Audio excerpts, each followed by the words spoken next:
Salut les Stratoniens, salut à tous, j'espère que vous allez bien, j'espère que vous avez passé une agréable journée. On est parti, nouvelle analyse technique sur ce BTC qui nous a fait un move très intéressant. On est venu titiller notre zone d'invalidation, donc on va voir ce que ça veut dire. On ira voir bien évidemment l'Ethereum. Le BNB, j'ai l'impression qu'il est en train de chauffer juste avant d'exploser, donc il faut qu'on aille checker ça. Et on ira voir le DYDX qui est ultra chaud, plus 5% aujourd'hui. Le fil, le axe et le 1 inch. J'irai voir vos alts demain, donc n'hésitez pas à mettre dans les commentaires les alts que vous voulez voir, on fera un petit tour là-dessus. Mais je rappelle qu'il y a quand même pas mal d'alts qui sont sur des zones hyper dures. Je parle notamment du Solana, donc si vraiment on dézoome un petit peu, on peut voir que vraiment on est sous des zones extrêmement dures, donc il faudra faire extrêmement attention quand même dans ces zones là pour la plupart des alts. Mais voilà, en gros, donc n'hésitez pas à mettre vos alts en commentaire, j'irai checker tout ça. Enfin bref, je vous souhaite à tous un excellent visionnage, installez-vous confortablement, on est parti. Crypto, million. Crypto, million. On va direct commencer avec les liquidations, donc pas grand chose à dire, on a toujours les liquidations au sud qui descendent jusqu'à 18 000 voire 16 000. Encore une fois ça reste des petites liquidations, on monte à 80 millions, c'est pas grand chose. Ensuite on va checker ce que j'ai enregistré sur Twitter, donc on a des choses assez intéressantes. Déjà on a ça, donc on peut être dans une zone de distribution, donc ici on a le schéma, ça correspond plutôt pas mal avec ici notre dernier top au-dessus de ça, ensuite on redescend et du coup on devrait tout casser vers le bas et là il nous dit un potentiel pullback vers la zone des 21 000 sur l'order block qu'on a là, donc why not, on verra si ça tient. Pour le moment on est déjà en train de bien tenir ici, on verra si vraiment on galère et on n'a pas de boss. Encore une fois, n'oubliez pas, si on a un boss on peut potentiellement long, mais si on n'a pas de boss, ça risque de continuer à descendre. On a ici donc le scénario parfait si on fait du smart money concept. Ce serait d'abord de nous faire une clôture en dessous de ça. Donc étant donné qu'on a des equal low, on récupère la liquidité, ensuite on repart, on vient chercher donc ces sommets là, on a un énorme order block, on a des zones de fair value gap au nord, donc pourquoi pas venir taper ça, et ensuite on redescendra, venir chercher les dernières zones d'equal low qu'on a là, vers la zone des 20 000, et ensuite repartir. D'ailleurs aussi on peut close le gap du CME qui se retrouve par là, et ensuite repartir et venir chercher la zone des 25 000, hein, c'est la prochaine zone de liquidité qu'on a sur le BTC.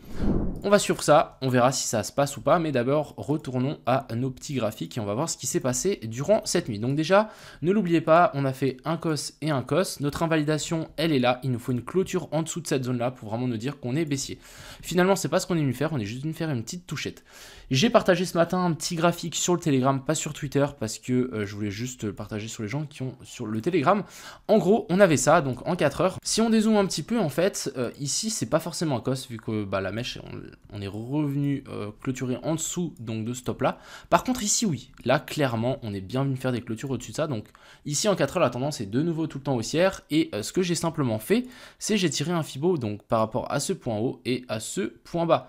Simplement, et du coup ça m'a donné une grosse zone d'OTE. Donc actuellement on est dans la zone d'OTE de cette zone là, donc en 4 heures le Bitcoin est toujours haussier, et en plus on est juste venu clean ce plus bas là. Vous voyez ici j'ai mis une petite ligne, on est juste venu le clean, donc ça veut dire qu'on est venu récupérer les liquidités qu'on avait en dessous, et ensuite ça part. Donc maintenant à savoir, est-ce que on va se faire repousser par cette ligne là, donc si on la prolonge, et on a cette énorme zone de fair value gap qui est de ici.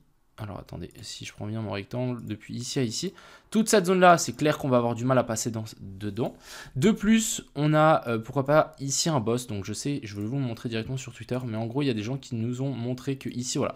En rouge, ici, on a un potentiel boss avec ici notre boss. Donc boss, non, ici, on a notre COS et ici notre boss, breakout. Et du coup, en plus, on a notre power of tree, donc accumulation, manipulation et ensuite extension vers le bas. Affaire à suivre, mais pour le moment, c'est plutôt haussier. Moi, je reste pour le moment, encore une fois, haussier tant qu'on n'a pas de clôture. Donc si vraiment on a une clôture sous ce plus bas là, là je vais commencer à me méfier, mais pour le moment c'est pas du tout le cas. Ici on n'a pas d'inversion structure en plus petit time frame, donc ça c'est un petit peu dommage, hein. Moi qui attends des petites patterns de retournement, ça aurait été plutôt propre, mais finalement on n'en a pas. Et puis hier, je sais pas si vous vous souvenez, mais on était plutôt dans cette zone là et on attendait une clôture au-dessus de ce somme là pour nous faire une petite inversion structure. Vous voyez, hein, on n'est même pas venu passer au-dessus et ensuite voilà, on a rechuté directement. Donc pour le moment ça a l'air de bien tenir. Ce qui serait super intéressant, c'est de maintenir et de nous faire un boss là-haut.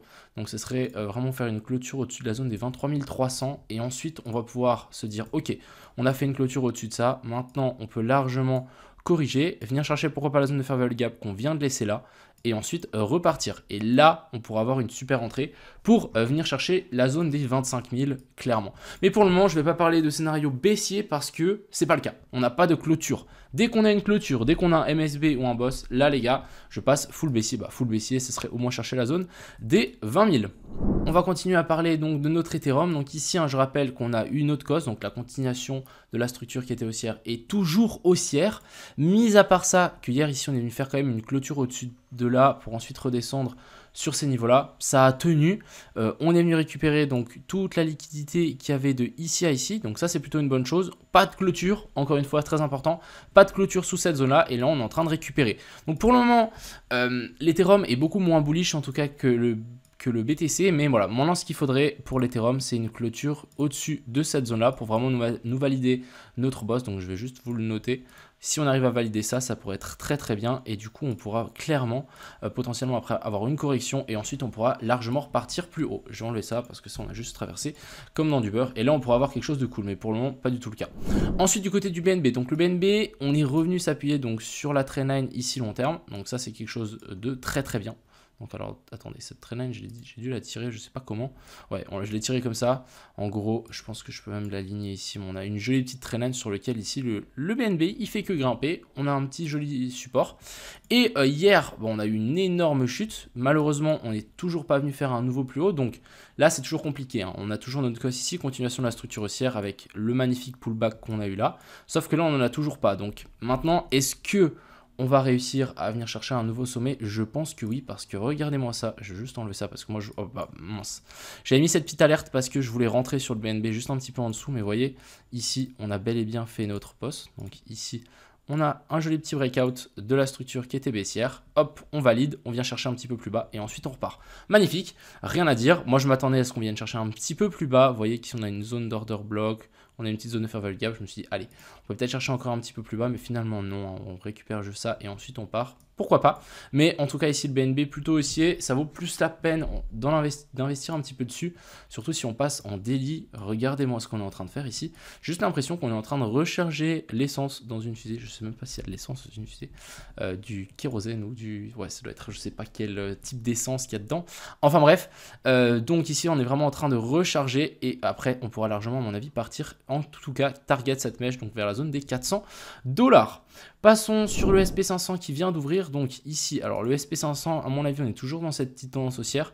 Tant que on n'a pas, ouais, toujours cette petite tendance haussière. Ici, vous voyez la petite zone de fair value gap qui nous a fait un joli petit support. Tac, boum, petit support et ensuite ça repart. Tant qu'on n'a pas de clôture sous un niveau plus bas, ça reste haussier. Donc pour le moment, c'est haussier. Et là, si on arrive à faire un nouveau plus haut, ça sera encore parfait. Du coup, la tendance ici est maintenue. Ça, c'est super. Ensuite, parlons de ce DYDX qui est juste ultra violent. Donc DYDX, ça m'a permis de rattraper mes pertes de hier. En tout cas, une partie, je suis rentré ici en bas. Je peux vous le montrer ici, hein. Donc sur mon compte Binance, je trade rarement sur mon compte Binance. J'étais étonné. Sur DYDX, on peut pas trader DYDX. J'étais là en mode, ok, pourquoi pas. En gros, du coup, j'ai tradé. J'ai récupéré 5000 balles. Donc sur mes 8000, voilà, je suis encore à moins 2500 alors que j'étais déjà largement en gain pendant ce mois, donc plutôt content. Finalement on s'en sort pas si mal que ça, donc j'ai récupéré mes gains dans ce pump, mais là je vais quand même vous dire un truc, c'est que on est vraiment pas loin de faire un breakout du range. Donc je l'ai déjà dit hier sur Twitter, mais en gros si on break ce range, les gars, le pullback ici il faudra pas le rater, hein.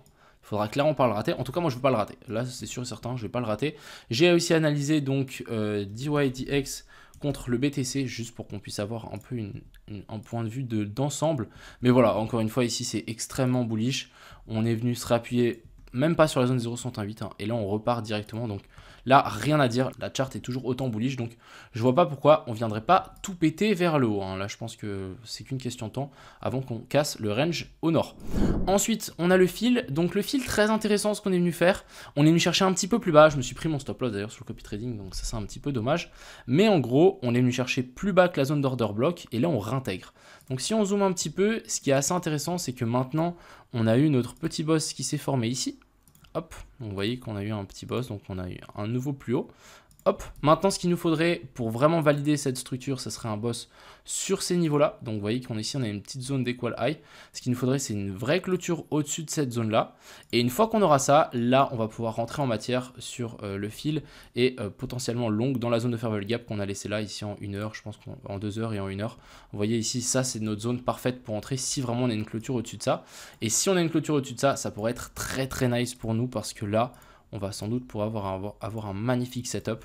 Et comme je vous ai dit la dernière fois, hein, le fil, la prochaine target, parce que là on est vraiment en train de s'appuyer sur une zone pivot, c'est clairement la zone ici des 7 $. Donc on est à 5, ça peut être magnifique, ça peut être un magnifique trade. Et pour le moment, il n'y a rien de baissier ici. Continuons avec ici notre petit axe. Donc le axe, je ne sais pas si vous vous souvenez, mais on est bel et bien passé sous ses plus bas. On a récupéré les liquidités et du coup, là, on est en train de réintégrer. Donc, je pense qu'on peut avoir quelque chose d'assez intéressant. Ce que je voudrais maintenant, c'est une vraie clôture au-dessus de cette zone-là, pourquoi pas en 4 heures, faire un pullback sur ces plus bas-là. Et ensuite, je pense qu'on viendra récupérer les liquidités ici au nord. Et on va finir par le ici 1 inch. Donc, on n'est pas venu rechercher la zone d'OTE plus zone de Favorable Gap. Donc, je vais patienter. Je vais simplement patienter un retour dans cette zone-là pour essayer de longue. Mais si on l'a, tant mieux. Je suis juste en train de voir que le DYDX, bon, ok, les gars. On est venu s'appuyer là-haut, donc là c'est déjà vraiment pas mal. Je pense qu'on va réussir à passer par-dessus.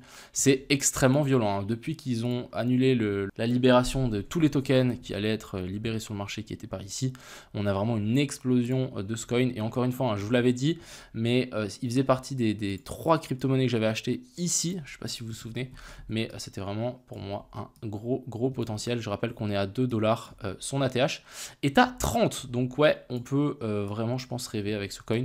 Et une fois qu'on aura cassé cet énorme range, je vous laisse imaginer où on va aller, mais ça risque d'aller très loin. Enfin bref, voilà un petit peu ce que j'avais à dire. J'espère que cette vidéo vous a plu. Encore une fois, attendez vraiment des confirmations. Moi, c'est vraiment ce que je vais faire pour améliorer mon trading. Attendre des confirmations, être patient, etc.